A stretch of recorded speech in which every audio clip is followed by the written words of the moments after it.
Yangi betdan birini ochdim. Endi izlaylashdimi birinchi qiladigan ishimiz yangi bet echish.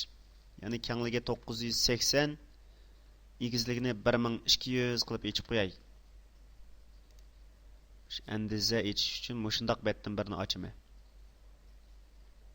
Endi izlaylash uchun ochgan mushu betning o'zi bizningki tor bekatda yoki tor ko'rgichda yoki mush kompyuterimizda normal ko'rinadigan doirani ko'rsatadi.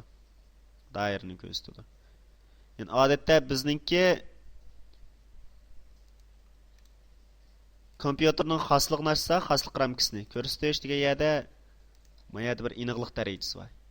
Yani eng nachar bo'lgan vaqtida 1024 768 aniqlikdagi kompyuterlarni ishlatamiz biz hozir. Ekranlarni eng to'yin bo'ldi degan vaqtida. Demak, biz mushu o'lchamga muvofiq, ya'ni 1024 768 deganimizning o'zi 1024 768 butun ekranni ko'rsatsa, ekranninki mana biz tor ko'rgichningki mana yerda bir narsa bor, shundaqmi?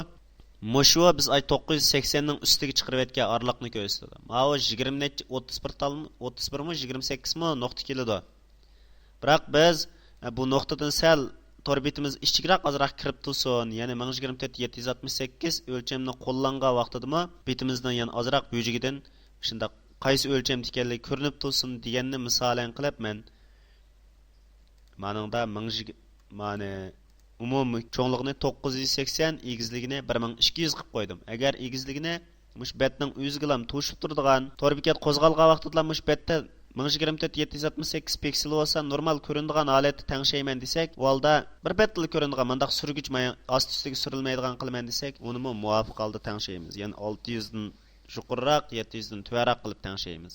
Birinchi bosqichdagi tangshakninki, ya'ni betninki yangi betning echilishiningki sababi shu. Men tushundingmi?